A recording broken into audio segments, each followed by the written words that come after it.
It's Drewski McGillicuddy's 5 scariest movies that scared me. Good evening, and welcome to Drewski McGillicuddy's 5 scariest movies that scared me. Now, I don't scare easily, really. You know, I wasn't that scared as a child. I watched The Exorcist when I was about 8 or 9. Didn't really bother me.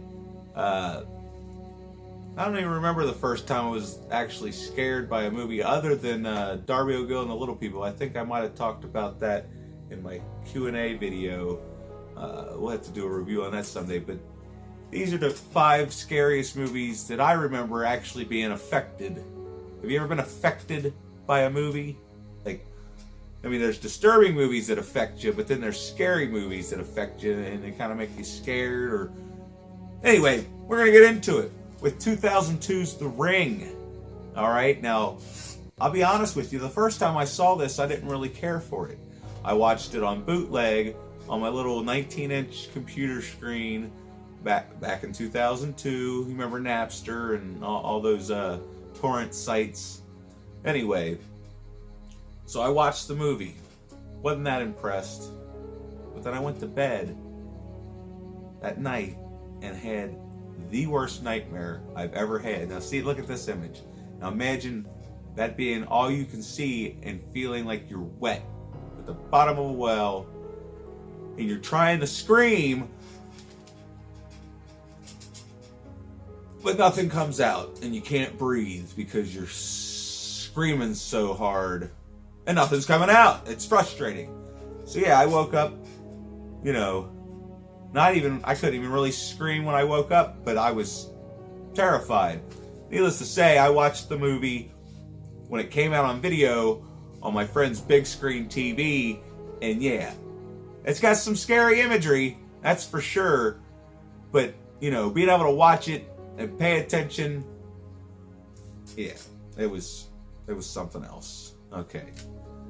But, yeah, Samara is one of the greatest horror characters.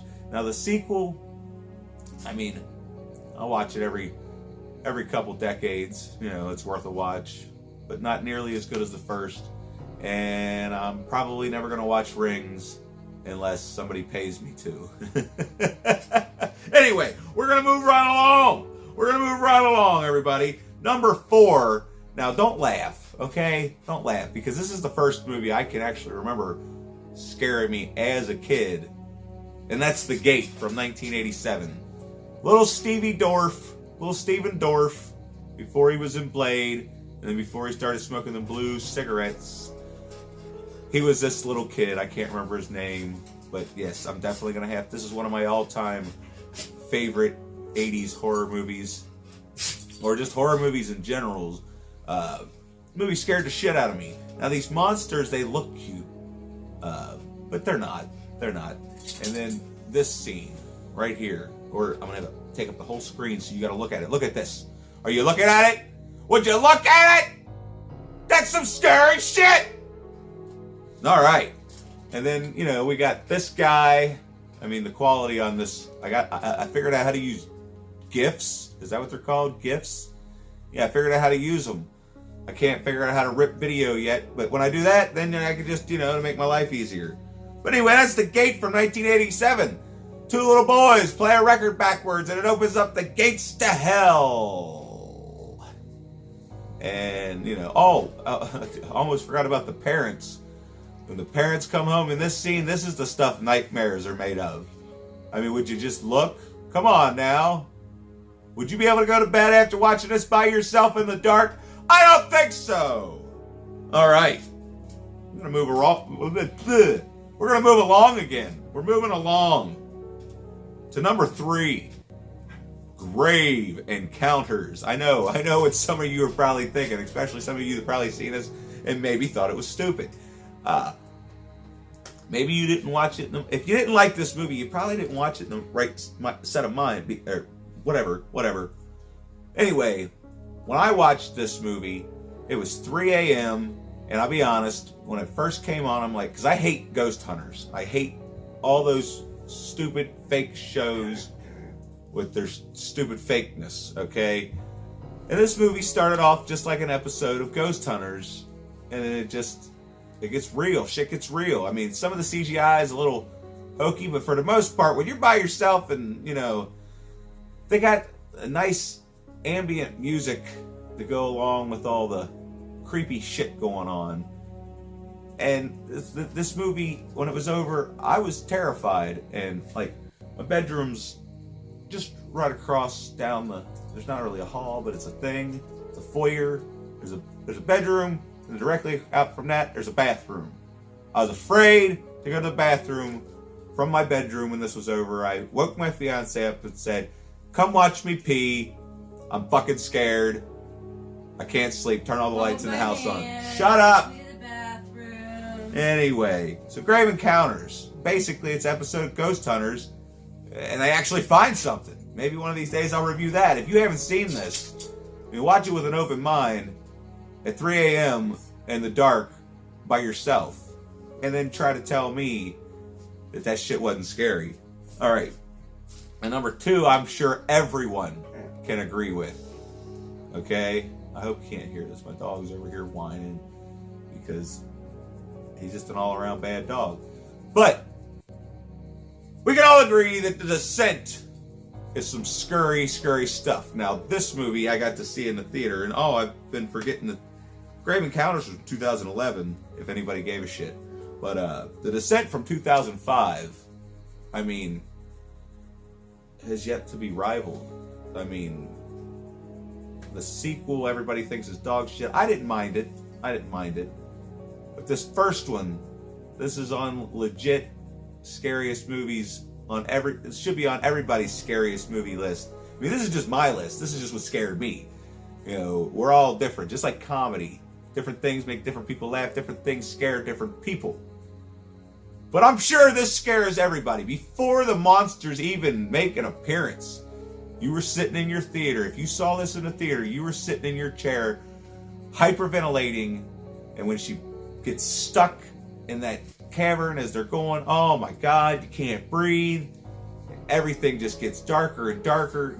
And that's before anything crazy happens. And then once the craziness happens, oh my God, I was traumatized by this movie. Like, I was afraid to go home. I had to go stand where it was light and everyone could see me, because it was dark by the time I got out of the theater when I saw this.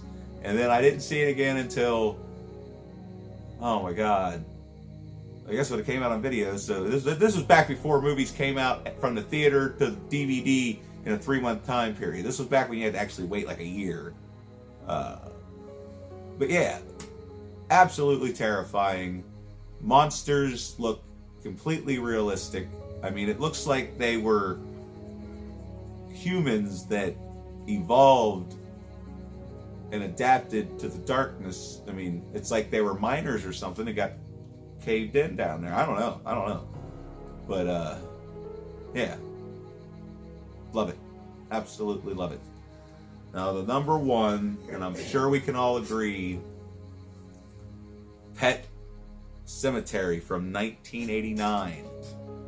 Now, I don't really remember this movie bothering me too much as a kid, but maybe it's because I was ADHD and didn't really pay attention to the whole thing. Because once I watched it as an adult and got to Zelda, oh my God, I can't watch this movie to this day because of this character. And I know I'm not alone on this. The guy I watch, Cody Leach, that you should watch too if you're not watching Cody Leach. Check out Cody Leach. Me and him and everyone else can probably agree that there's no character scarier than this in a movie ever. Ever. Try to fight me out in the comments. There's nothing scarier than Zelda. And Gage is pretty scary himself, you know? I mean, look at this. It's just, he was so innocent. Now, I don't know how they got a 2-year-old to act like this. Like, what did they do? Just give him a scalpel and say, throw a tantrum? I mean, I would love to know how they got him to accomplish this performance. And then what's the guy's name? Stay away from that road. Yeah, Lewis. No.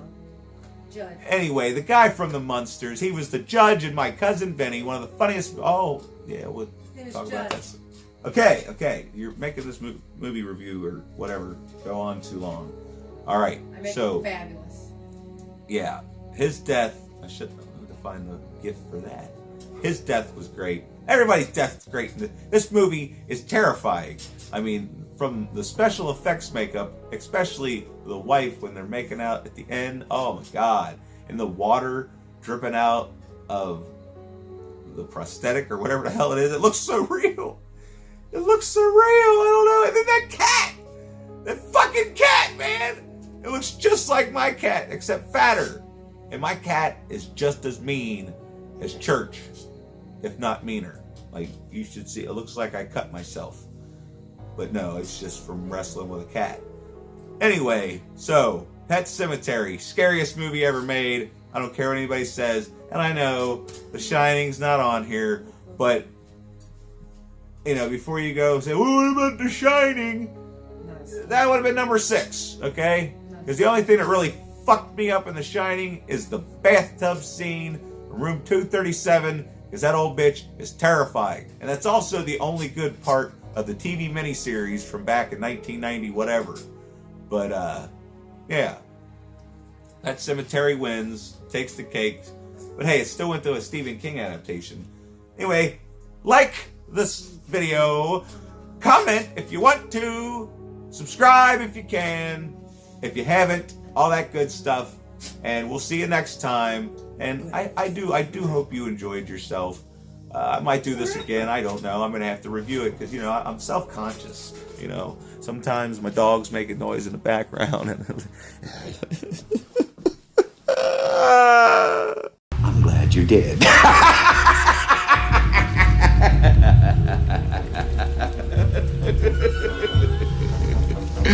I'm glad you did.